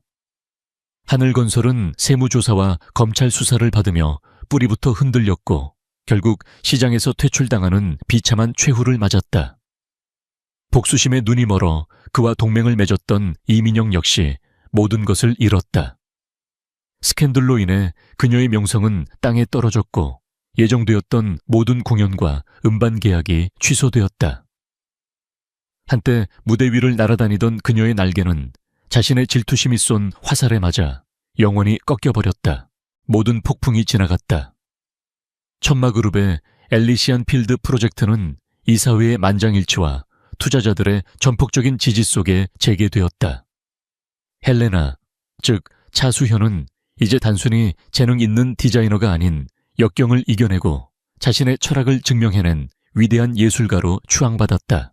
시간이 흘렀다. 세상의 소란이 잠잠해지고 계절이 한번 바뀔 무렵 강태하와 차수현 사이에는 조용한 평화가 찾아왔다. 그들은 더 이상 클라이언트와 디자이너로 만나지 않았다. 그들은 다시 부부가 되어가고 있었다. 물론 3년의 공백이 하루아침에 사라지지는 않았다. 그들은 여전히 서툴고 어색했다. 하지만 그들은 노력했다. 강태하는 난생 처음으로 누군가를 위해 자신의 시간을 내는 법을 배웠다. 그는 바쁜 일과를 쪼개 그녀의 공방을 찾았고 말없이 그녀가 일하는 모습을 지켜보았다. 그는 더 이상 그녀의 일에 대해 아는 척하거나 간섭하지 않았다. 그저 그녀가 지쳐 보일 때 따뜻한 차 한 잔을 건네고 그녀가 새로운 영감을 얻어 기뻐할 때 함께 미소 지어줄 뿐이었다. 차수현 역시 그를 향해 닫혀있던 마음의 문을 아주 조금씩 천천히 열기 시작했다. 그녀는 그가 내미는 서툰 진심을 더 이상 밀어내지 않았다. 그녀는 그를 위해 저녁 식사를 준비했고 두 사람은 3년 만에 처음으로 한 식탁에 마주 앉아 어색하지만 따뜻한 대화를 나누었다. 그들의 집에는 처음으로 사람 사는 온기가 돌기 시작했다. 그리고 마침내 제주도의 엘리시안 필드, 모델 가든이 완벽하게 복원된 날, 강태하는 차수현을 데리고 그곳을 찾았다. 정원은 이전보다 훨씬 더 아름답고 깊어져 있었다. 파괴의 상처는 흉터가 아닌 더 강한 생명력을 품은 무늬가 되어 정원 곳곳에 녹아들어 있었다. 그것은 마치 두 사람이 함께 겪어낸 시련과 그 시련을 통해 더 단단해진 그들의 관계를 상징하는 것 같았다. 붉은 저녁 노을이 정원을 물들일 무렵 강태하는 그녀를 바라보며 말했다. 당신과 처음 만났던 날이 기억나. 그는 결혼식 날이 아닌 어색한 상견례 자리에서 처음 그녀를 보았던 날을 떠올렸다. 그때 나는 당신에게 아무런 관심도 없었지. 그냥 빨리 이 의무를 끝내고 싶다는 생각뿐이었어. 그의 목소리는 깊은 후회로 젖어 있었다. 나는 지난 3년간 당신에게서 시간을 빼앗고 당신의 존재를 지워버렸어. 그 어떤 말로도 용서받을 수 없는 잘못이라는 걸 알아. 그는 품 안에서 서류 봉투 하나를 꺼냈다. 그 안에는 이혼 서류가 들어있었다. 그의 도장이 이미 찍혀 있었다. 이건 내가 당신에게 돌려줘야 할 당신의 자유야. 당신은 더 이상 나나 이 계약에 얽매일 필요 없어. 그는 서류를 그녀에게 건넸다. 그리고는 또 다른 작은 벨벳 상자를 꺼냈다. 상자 안에는 화려한 다이아몬드 반지가 아닌 그녀의 정원을 닮은 작은 잎사귀 모양의 소박하지만 우아한 반지가 들어있었다. 이건 계약이 아니야. 질문이야. 그는 그녀의 눈을 똑바로 바라보았다. 그의 눈에는 한 남자가 한 여자에게 바칠 수 있는 가장 순수한 사랑과 존경이 가득했다. 나의 계약상 아내가 아닌 내가 온 마음을 다해 사랑하고 존경하는 여자 차수현 씨. 이번에는 진짜로 나와 결혼해 주겠습니까? 그는 그녀에게 선택권을 주었다. 그녀가 3년 전에는 결코 가질 수 없었던 완전한 자유와 선택의 권리. 차수현의 눈에서 뜨거운 눈물이 뺨을 타고 흘러내렸다. 그것은 슬픔의 눈물이 아닌 기쁨과 해방감의 눈물이었다. 그녀가 그토록 원했던 것은 바로 이 순간이었을 것이다. 그녀는 그가 건넨 이혼 서류를 받아들었다. 그리고는 그의 눈을 보며 아주 천천히 그 서류를 반으로 찢었다. 이혼에 대한 내 대답은 아니오예요. 찢어진 서류가 바람에 흩날렸다. 그리고 그녀는 활짝 웃으며 그의 손에 들린 반지를 향해 손을 내밀었다. 그리고 당신의 질문에 대한 내 대답은 네예요. 강태하는 떨리는 손으로 그녀의 네 번째 손가락에 새로운 반지를 끼워주었다. 그것은 새로운 시작을 알리는 약속의 증표였다. 그는 그녀를 끌어안고 입을 맞췄다. 3년의 시간을 뛰어넘어 마침내 서로에게 닿은 길고 깊은 키스였다. 1년 후 제주 엘리시안 필드는 대한민국에서 가장 예약하기 힘든 최고의 힐링 리조트로 자리 잡았다. 오픈 기념 파티가 열리는 날 리조트의 가장 아름다운 정원에서 강태하와 차수현이 나란히 서서 석양을 바라보고 있었다. 그녀의 손가락에서는 잎사귀 모양의 반지가 은은하게 빛나고 있었다. 사람들이 당신의 정원을 정말 좋아해. 강태하가 그녀의 손을 잡으며 말했다. 우리의 정원이죠. 차수현이 그의 어깨에 기대며 대답했다. 두 사람은 더 이상 말이 없었다. 하지만 그들의 침묵은 그 어떤 대화보다도 더 깊은 이해와 사랑으로 가득 차 있었다. 얼어붙었던 심장이 녹고 버려졌던 정원에 다시 꽃이 피어나기까지 그들은 아주 긴 시간을 돌아와야만 했다. 하지만 마침내 그들은 서로에게 서로가 기댈 수 있는 세상에서 가장 아름답고 편안한 안식처가 되어주었다. 최첨단 설비가 갖춰진 마이바흐의 뒷좌석, 인공지능 AI 기업 넥서스의 CEO 권지혁은 수십억 달러 규모의 인수합병을 마무리하는 컨퍼런스 콜을 진행하고 있었다. 그의 목소리는 얼음처럼 차갑고 정확했으며 감정은 완벽하게 배제되어 있었다. 그는 통제와 권력의 화신이었다. 차창 밖으로는 장대비가 세차게 내리고 있었고 서울의 야경은 넌사인과 교통체증으로 흐릿하게 번져나갔다. 33세 권지혁. 그는 자수성가의 신화 그 자체였다. 아무것도 가진 것 없던 청년 시절부터 시작해 오직 자신의 머리와 기술력만으로 대한민국 최고의 AI 기업을 일궈냈다. 재계에서 그는 IT 업계의 얼음군주로 불렸다. 감정이 아닌 데이터와 논리로 움직이는 남자. 이것으로 계약은 성사됐습니다. 수고하셨습니다. 성공적인 통화를 마친 그의 차가 강남의 화려한 거리와는 어울리지 않는 낡은 재래시장 근처의 도로에서 신호에 걸렸다. 다음 사업 계획을 구상하며 무심코 창밖을 보던 그의 눈에 한 장면이 박혔다. 그가 본 것은 희미한 가로등 불빛 아래에서 3명의 어린아이를 데리고 힘겹게 택시를 잡으려는 한 여자였다. 세월의 흔적이 엿보였지만 그는 그녀를 즉시 알아봤다. 오하린. 그가 평생 유일하게 사랑했던 여자. 6년 전 연기처럼 그의 인생에서 사라져버린 여자. 그의 심장에 결코 아물지 않는 상처를 남기고 떠난 바로 그 여자였다. 그의 몸이 그대로 얼어붙었다. 초당 페타바이트의 데이터를 처리하는 그의 명석한 두뇌가 순간 하얗게 정지했다.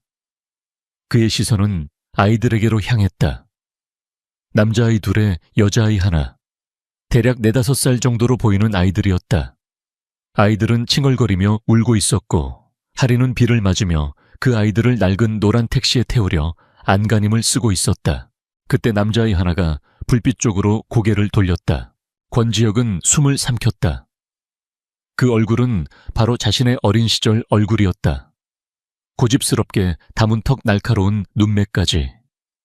그는 다른 두 아이를 보았다. 소름 끼치도록 세 아이 모두가 자신을 닮아 있었다. 그의 잊혀진 과거를 비추는 세 개의 작은 거울. 그 순간 기계가 부서졌다. 얼음 군주가 녹아내렸다. 지난 몇 년간 단 한 번도 느껴본 적 없는 순수하고 날 것 그대로의 공포가 그의 온몸을 올감했다. 그는 본능적으로 차 문손잡이를 잡았다.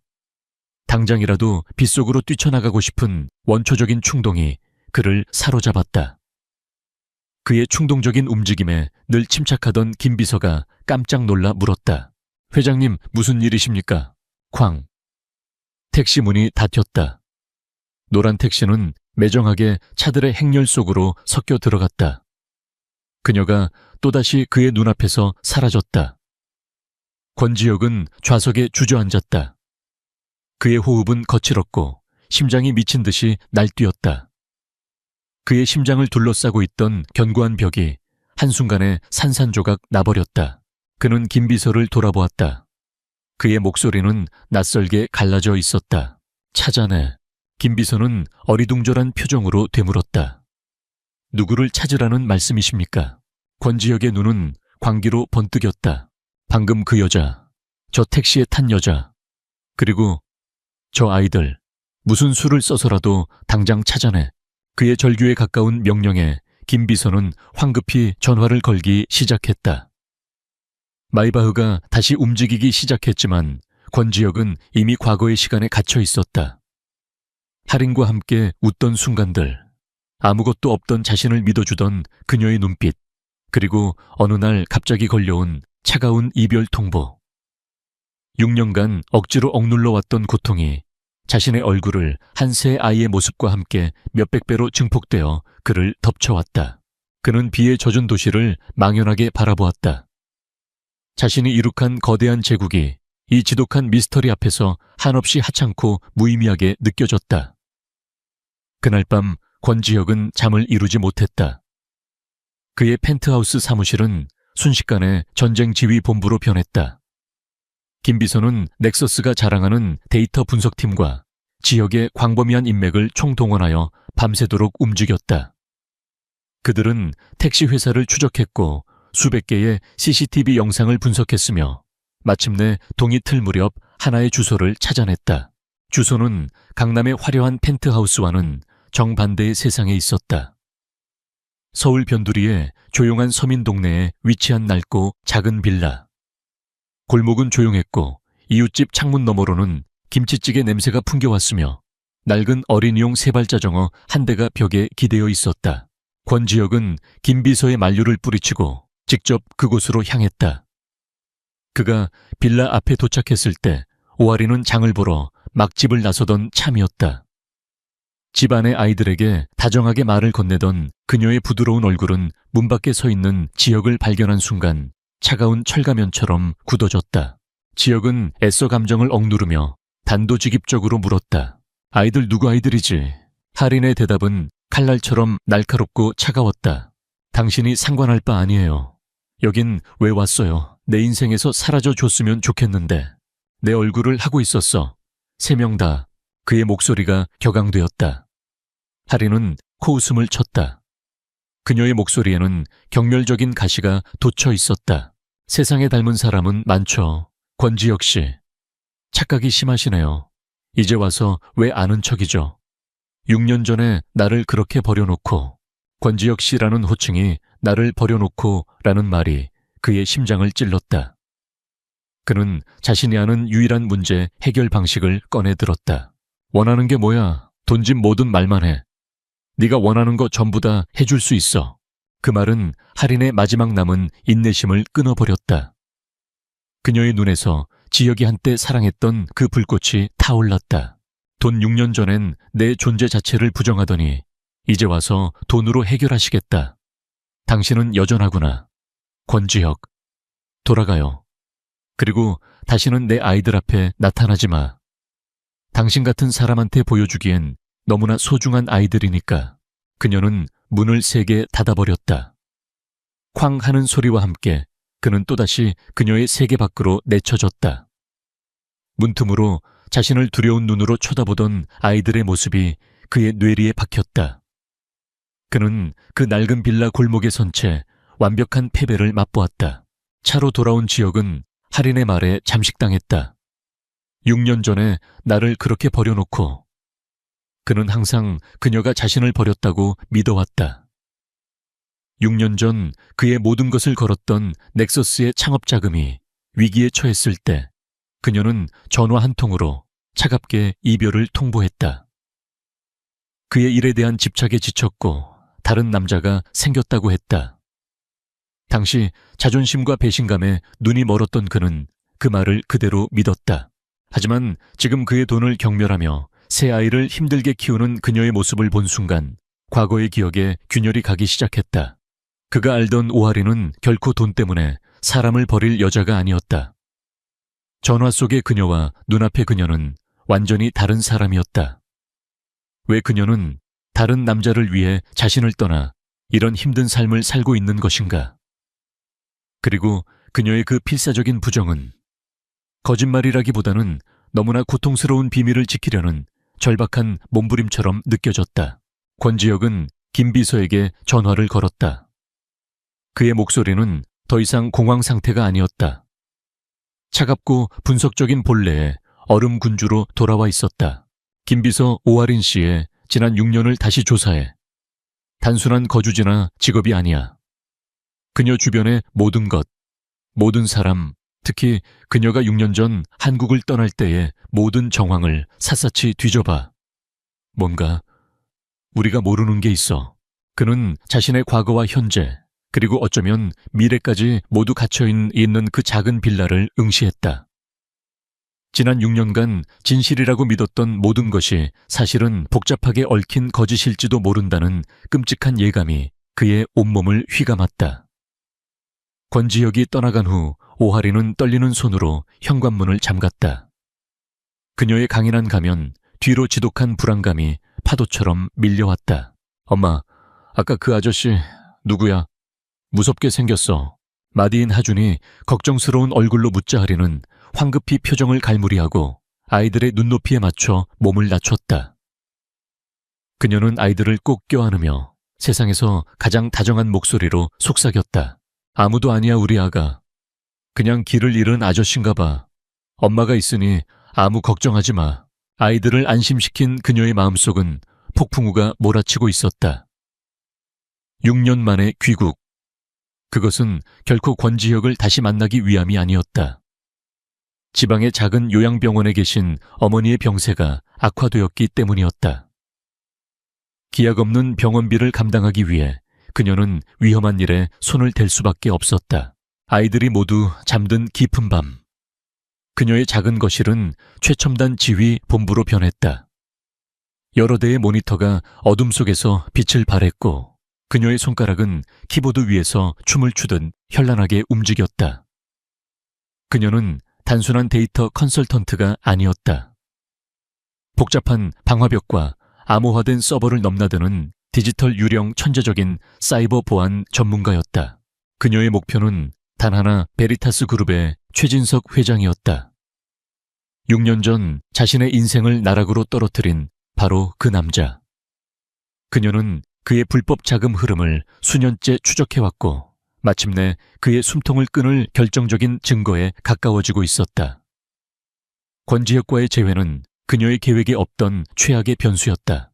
한편 베리타스 그룹의 회장실, 노회한 재벌 총수 최진석 회장은 자신의 비서로부터 권지혁 측이 6년 전에 낡은 주소지를 캐고 다닌다는 보고를 받고 심기가 불편해졌다. 그리고 곧이어 더 충격적인 보고가 올라왔다. 오하린이 귀국했다고 합니다. 며칠 전 권지혁과 우연히 마주친 것 같습니다. 오하린. 그 이름을 듣는 순간 최진석의 눈빛이 뱀처럼 차가워졌다. 6년 전 권지혁의 유일한 약점이었던 총명하고 고집세던 그 어린 여자아이. 최진석의 뇌리에 과거가 스쳤다. 6년 전 부도 직전의 베리타스를 살리기 위해 그는 경쟁사 넥서스의 유망주였던 권지혁에게 기술 탈취 누명을 씌웠다. 하지만 당시 인턴 사원에 불과했던 오하린이 그의 디지털 조작 흔적을 발견해냈다. 최진석은 그녀를 따로 불러내어 거래를 제안했다. 권지혁의 누명을 벗겨주는 대신 그의 인생에서 영원히 사라지라고. 하린은 결국 권지혁을 위해 스스로 모든 것을 포기하고 떠났던 것이다. 그런 그녀가 돌아왔다. 최진석은 그녀가 입을 열까 두려웠다. 그는 먼저 움직이기로 결심했다. 그의 보이지 않는 손이 움직이기 시작하자 하린의 삶은 순식간에 벼랑 끝으로 내몰렸다. 그녀 어머니가 입원한 병원에서는 갑자기 밀린 병원비 전액을 즉시 납부하지 않으면 치료를 중단하겠다고 통보해왔다. 그녀가 프리랜서로 일하던 해외 계좌들은 해킹 공격을 받아 마비되었다. 누군가 그녀의 돈줄을 끊고 그녀가 누구인지를 알고 있다는 명백한 경고였다. 그리고 마침내 위협은 물리적인 형태로 다가왔다. 그녀의 집 골목 어귀에 낯선 검은 차가 밤낮으로 배회하기 시작했다. 누군가 자신과 아이들을 감시하고 있다는 사실에 하리는 온몸의 피가 차갑게 식는 것을 느꼈다. 두려웠지만 그녀는 무너지지 않았다. 위협은 오히려 그녀의 복수심을 더욱 강하게 불태웠다. 그녀는 자신의 작은 집에 2중 3중의 보안 시스템을 설치하고 모든 중요 데이터는 자신이 직접 구축한 추적이 불가능한 암호화 클라우드 서버로 옮겼다. 시간이 없었다. 그러던 어느 날 저녁 그녀가 아이들을 데리고 놀이터에서 집으로 돌아오는 길이었다. 한 건장한 남자가 그녀와 일부러 어깨를 부딪히며 사진 한 장을 바닥에 떨어뜨렸다. 무심코 바닥을 본 하린의 심장이 멎는 듯 했다. 그것은 조금 전 놀이터에서 신나게 놀고 있던 자신의 새 아이들을 몰래 찍은 클로즈업 사진이었다.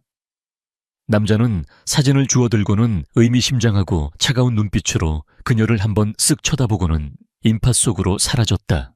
우리는 내 아이들을 언제든 건드릴 수 있다. 소리 없는 협박. 하린은 그 자리에 얼어붙은 채 아이들의 작은 손을 필사적으로 움켜쥐었다. 그녀의 얼굴은 공포와 동시에 차가운 사리로 하얗게 질려 있었다. 과거의 망령은 이제 단순한 기억이 아니었다. 그녀가 세상에서 유일하게 사랑하는 존재들을 위협하는 실제하는 악마가 되어 돌아온 것이다. 권지혁은 넥서스의 업무를 거의 내팽개치다시피 하고 과거의 진실을 파헤치는 데에만 몰두했다. 그의 집무실은 24시간 불이 꺼지지 않았고 그의 광적인 집착에 비서실과 법무팀은 비상사태에 돌입했다. 그의 지시는 단 하나였다. 6년 전 오하린이 떠나던 시점과 맞물렸던 넥서스의 기술 유출 누명 사건을 처음부터 다시 재검토하라. 넥서스의 최첨단 AI 포렌식 분석 시스템이 가동되자 6년 전 경찰조차 발견하지 못했던 미세한 흔적들이 드러나기 시작했다. 당시 그의 서버에서 발견되었다는 도난된 소스 코드는 사실 외부에서 정교한 백도어를 통해 심어진 것이었다. 그리고 그 해킹의 디지털 서명은 베리타스 그룹 소유의 IP 주소 블록을 가리키고 있었다. 진실의 윤곽이 드러나는 순간 지혁은 온몸의 피가 역류하는 듯한 충격을 받았다. 그는 완벽하게 함정에 빠졌던 것이다. 모든 퍼즐 조각이 섬뜩하게 맞춰졌다. 자신이 누명을 썼던 시점과 할인이 이별을 통보한 시점은 정확히 일치했다. 그녀의 차가운 목소리, 부자연스러웠던 이별의 이유. 그것은 배신이 아니라 자신을 구하기 위한 필사적인 연극이었을지도 모른다. 그는 아무것도 희생하지 않았지만 그녀는 모든 것을 희생하고 그의 곁을 떠나야만 했다. 죄책감이 그의 숨통을 조여왔다. 그의 분노는 이제 오할인이 아닌 진짜적 최진석 회장을 향했다. 지역이 과거를 파헤치는 동안 할인은 현재의 전쟁을 치르고 있었다. 아이들을 향한 협박은 그녀를 더 이상 수비적인 태도에 머무르게 하지 않았다. 그녀는 방역을 시작했다. 정면 대결로는 승산이 없었다. 그래서 그녀는 그들의 시스템 속 유령이 되기로 했다. 그녀는 베리타스 그룹이 해외 투자사와 진행 중이던 극비 협상을 타겟으로 삼았다. 그녀는 돈을 훔치거나 정보를 빼내지 않았다. 대신 협상의 가장 결정적인 순간에 그들의 내부 통신망을 교란시켜 핵심 데이터 패킷이 지연되거나 손상되도록 만들었다. 이 미세한 교란으로 인해 협상은 파탄이 났고 베리타스는 수십억 달러의 투자금을 놓쳤다. 최진석 회장은 보이지 않는 공격에 길길이 날뛰었지만 누가 한 짓인지 증거를 잡을 수는 없었다. 동시에 그녀는 베리타스의 서버 깊숙한 곳에 디지털 도청 장치들을 심어놓고 있었다. 그녀는 최진석이 횡령과 뇌물을 위해 사용하던 유령 회사와 해외 계좌들의 거대한 네트워크를 발견하기 시작했다. 이것은 단순한 복수가 아니었다. 그를 법적으로 완전히 파멸시킬 수 있는 증거 수집이었다. 자신이 보이지 않는 공격을 당하고 있다는 사실에 분노한 최진석은 할인의 행방을 찾는데 혈안이 되었다. 마침내 그의 부하들은 그녀의 어머니가 입원한 병원을 알아냈다. 할인은 어머니의 병원 기록에 누군가 접근하려 한다는 보안 경고를 받고 심장이 내려앉는 것 같았다. 그녀는 즉시 그동안 모아둔 돈으로 어머니를 다른 안전한 시설로 옮기고 모든 기록을 위장했다. 최진석의 부하들이 병원에 닥쳤을 때 이미 그곳엔 아무런 흔적도 남아있지 않았다. 하지만 할인이 모르는 사실이 있었다. 권지혁 역시 최진석의 움직임을 감시하고 있었다는 것이다. 그가 할인 어머니의 병원에 손을 쓰려 한다는 것을 감지한 지혁은 할인에게 정체를 드러내지 않은 채 조용히 그녀를 보호하기 시작했다.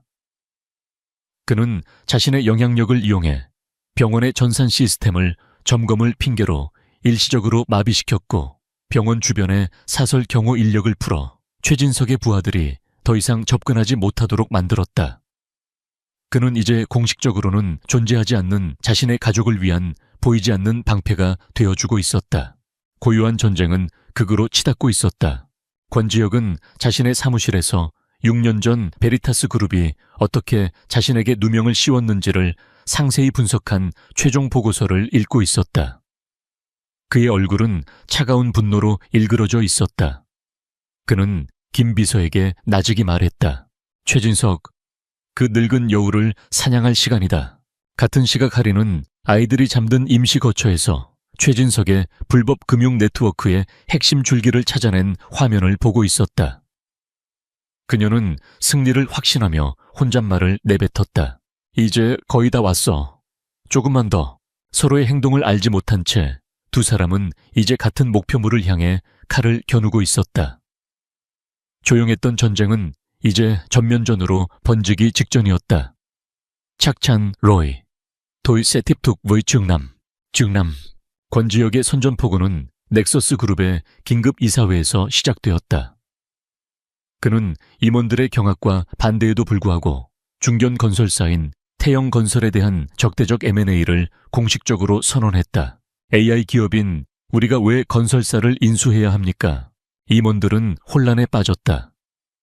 권지혁은 자신의 개인적인 복수심을 숨긴 채 냉철한 사업 논리를 펼쳤다. 태영건설은 저평가된 우량 기업이며 넥서스가 추진하는 스마트시티 사업에 핵심적인 역할을 할 수 있다는 것이 그의 명분이었다.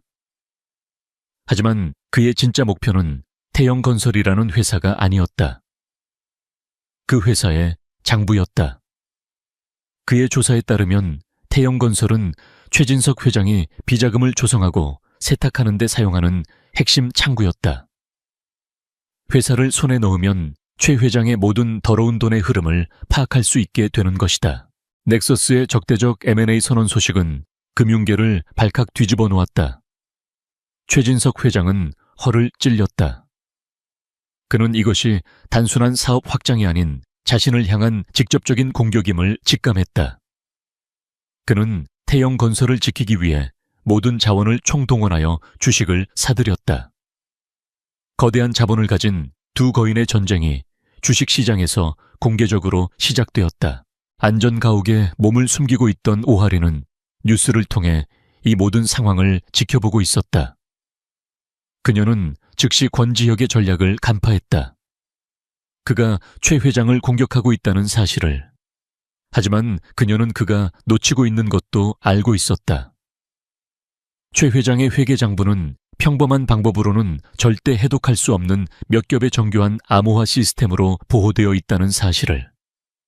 권지혁이 거대한 망치를 들었다면 그 자물쇠를 열 수 있는 열쇠는 오직 자신만이 가지고 있었다. 그녀는 작은 암호화 데이터 패킷 하나를 만들었다.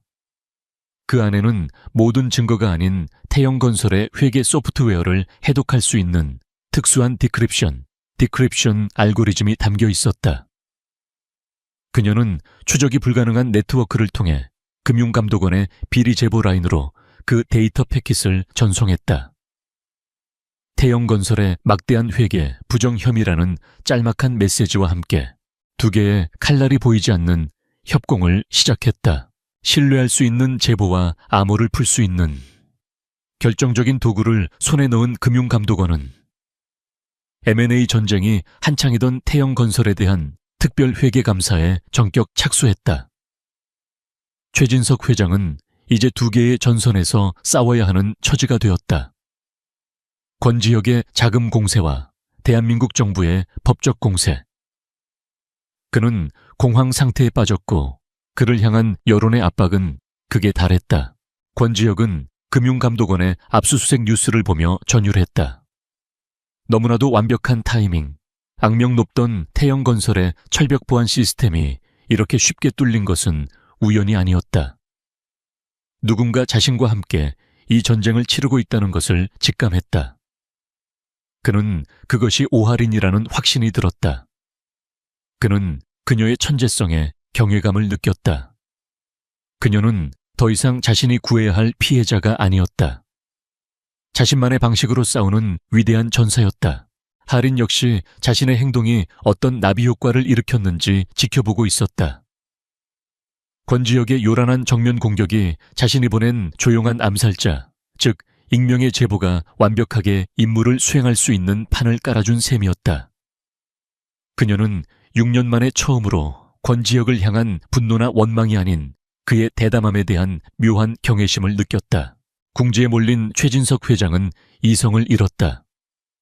그는 이 모든 문제의 뿌리를 제거하기로 결심했다. 그는 부하들에게 지시를 내렸다. 더 이상 협박이나 감시가 아니었다. 오하린의 아이들 중 하나를 납치하여 그녀와 권지혁 모두를 협박할 인질로 삼으라는 악마의 명령이었다.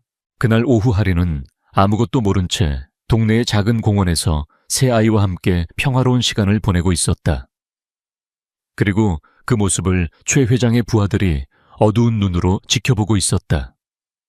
조용했던 전쟁이 이제 피를 부르는 잔혹한 현실이 되기 직전이었다.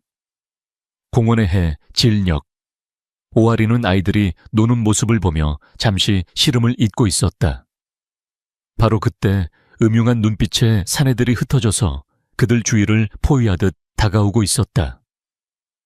하린이 위험을 직감하고 아이들을 불러 모으려던 순간 한 남자가 딸 혜운을 향해 손을 뻗었다. 안 돼. 하린의 비명이 터져 나왔지만 남자의 손이 아이에게 닿기 직전 다른 그림자들이 나타났다. 귀에 이어피스를 꽂은 검은 양복의 남자들. 그들은 유령처럼 나타나 순식간에 최진석 회장의 부하들을 제압했다. 짧지만 일방적인 싸움이었다. 상황이 정리되자 낯익은 얼굴 김 비서가 하린에게 다가왔다. 괜찮으십니까, 오하린 씨? 하린은 충격과 경계심으로 아이들을 자신의 등 뒤로 숨겼다. 어떻게, 당신들이 왜 여기에? 권 회장님의 지시입니다. 며칠 전부터 혹시 모를 위협에 대비해 저희가 멀리서 지켜보고 있었습니다. 권지혁이. 그가 자신을 보호하고 있었다. 하린의 마음속이 복잡하게 요동쳤다. 하지만 이제 더 이상 혼자서 싸울 수 없다는 것을 깨달았다. 최진석의 마수는 아이들에게까지 뻗쳐왔다. 이 전쟁을 끝내야만 했다. 김 비서는 할인에게 다음 날 열릴 베리타스 그룹의 긴급 주주총회에 대한 이야기를 전했다. 권지혁이 그곳에서 최후의 일격을 가할 것이라고. 그는 권지혁의 말을 대신 전했다. 최 회장을 완전히 끝낼 수 있는 마지막 열쇠는 오직 당신만이 가지고 있다고 하셨습니다. 할인은 결심했다. 그녀는 김 비서에게 작은 암호화 USB 드라이브 하나를 건넸다. 그 안에는 6년 전 최진석 회장이 자신을 협박했던 지옥 같은 그날의 대화가 담겨 있었다. 그들의 보이지 않던 연대는 이제 의식적인 동맹이 되었다. 다음 날 베리타스 그룹의 주주총회장, 장의 분위기는 살얼음판 같았다. 최진석 회장은 M&A를 방어하고 투자자들을 안심시키려 애썼지만 그의 얼굴에는 초조함과 피로가 역력했다. 그때 권지혁이 회의장 안으로 들어섰다. 그는 적대적 M&A를 시도하는 침략자가 아닌 상당한 지분을 확보한 주요 주주의 자격으로 참석했다. 그는 연단에 올라섰다. 그는 비난이나 폭로 대신 데이터로 이야기했다. 금융감독원 감사에서 확보된 자료, 즉 할인이 제보한 알고리즘으로 해독된 최진석의 비자금 흐름이 스크린에 펼쳐졌다. 수십 년간 이어진 그의 횡령과 배임의 역사가 거미줄처럼 복잡한 도표가 되어 모든 주주들 앞에 드러났다. 회의장은 순식간에 아수라장이 되었다. 궁지에 몰린 최진석은 모든 것을 부인하며 발악했다. 그는 권지혁을 손가락으로 가리키며 외쳤다. 이 모든 것은 저자가 꾸며낸 거짓입니다. 저자는 6년 전에도 우리 기술을 훔치려 했던 범죄자입니다. 저런 범죄자의 말을 믿어선 안 됩니다. 그는 6년 전의 누명을 자신의 마지막 방패로 삼으려 했다. 권지혁은 그를 차갑게 내려다보았다. 바로 이 순간을 기다려왔다. 범죄자라고요. 좋습니다. 그렇다면 6년 전의 진실에 대해 한번 이야기해볼까요? 최 회장님, 그가 신호를 보내자 회의장의 조명이 어두워지고 스크린이 다시 켜졌다. 이번에는 데이터가 아니었다. 오디오 파일의 파형이 화면 위에서 떨리고 있었다. 그리고 6년 전 그날의 목소리가 회의장 전체에 울려 퍼졌다. 최진석의 젊지만 지금과 똑같이 잔인한 목소리. 그리고 겁에 질린 어린 할인의 목소리. 최진석 권지혁을 저 차가운 감옥에 보내고 싶지 않다면 네가 떠나. 조용히. 그놈 인생에서 영원히 사라지라고. 오할인, 제가 어떻게 해야 하죠? 최진석 다른 남자가 생겼다고 해. 그놈의 집착에 질렸다고 해. 그리고 다시는 돌아오지 마. 단 한 번이라도 내 눈에 띄거나 연락하는 날엔 권지혁은 내 손에 죽어. 명심해. 녹음이 끝나자 회의장에는 숨막히는 침묵만이 흘렀다. 모든 것이 명백해졌다. 권지혁은 범죄자가 아니었다. 오하리는 배신자가 아니었다. 그녀는 사랑하는 남자를 구하기 위해 스스로를 희생한 영웅이었다. 진짜 범죄자는 이 모든 비극을 연출한 최진석 회장이었다. 최진석은 자신의 의자에 주저앉아 완전히 파괴된 표정으로 허공을 응시했다. 권지혁은 승리했지만 그의 얼굴에는 기쁨 대신 할인의 희생의 깊이를, 비로소 깨달은 자의 깊은 고통과 슬픔이 서려 있었다. 진실의 장막은 거쳤지만 그 대가는 너무나도 참혹했다. 회의장 밖에서 경찰 사이렌 소리가 점차 가까워져 오는 가운데 권지혁은 스크린을 보며 과거에서 온 할인의 떨리는 목소리를 머릿속에서 몇 번이고 되뇌고 있었다. 최진석 회장의 몰락은 한 시대의 끝을 의미했다. 베리타스 그룹은 수사와 대중의 분노 속에서 공중분해되었고 최 회장은 남은 여생을 차가운 감옥에서 보내게 되었다. 언론은 희생양이었던 오하린을 비운의 영웅으로, 그리고 자신의 힘으로 진실을 밝혀낸 권지혁을 불굴의 사업가로 조명했다. 하지만 권지혁은 승리감을 느끼지 못했다. 그의 마음은 모든 것을 집어삼키는 거대한 죄책감으로 가득 차 있었다. 그는 축배를 드는 대신 자신의 모든 자원을 동원해 할인과 그녀의 가족을 돕는 데 집중했다. 그는 익명으로 그녀 어머니의 병원비를 모두 지불하고 국내 최고의 의료진에게 치료를 받을 수 있도록 조치했다. 또한 아이들의 미래를 위해 아무도 추적할 수 없는 거액의 신탁펀드를 조성했다. 그는 이 모든 일을 할인에게 직접 연락하지 않고 조용히 그녀의 시간을 존중하며 진행했다. 오하리는 마침내 최진석이라는 악몽에서 벗어나 완전한 자유를 얻었다. 그녀는 안전 가옥을 떠나 햇살이 잘 드는 아늑한 아파트로 이사했다. 그녀의 실력은 업계에 알려져 이제는 음지가 아닌 양지에서 최고의 대우를 받으며 일하게 되었다. 모든 것이 제자리를 찾은 듯 했지만 그녀의 마음 한구석에는 설명할 수 없는 공허함이 남아 있었다. 지난 6년간 그녀를 달리게 했던 복수라는 목표가 사라진 지금 그녀는 앞으로의 삶을, 특히 권지혁과 아이들의 아빠라는 존재에 대해 어떻게 해야 할지 결정해야 했다. 얼마간의 시간이 흐른 후 권지혁은 마침내 그녀를 찾아갔다. 그는 그녀의 새 아파트 앞에서 초조하게 그녀를 기다렸다.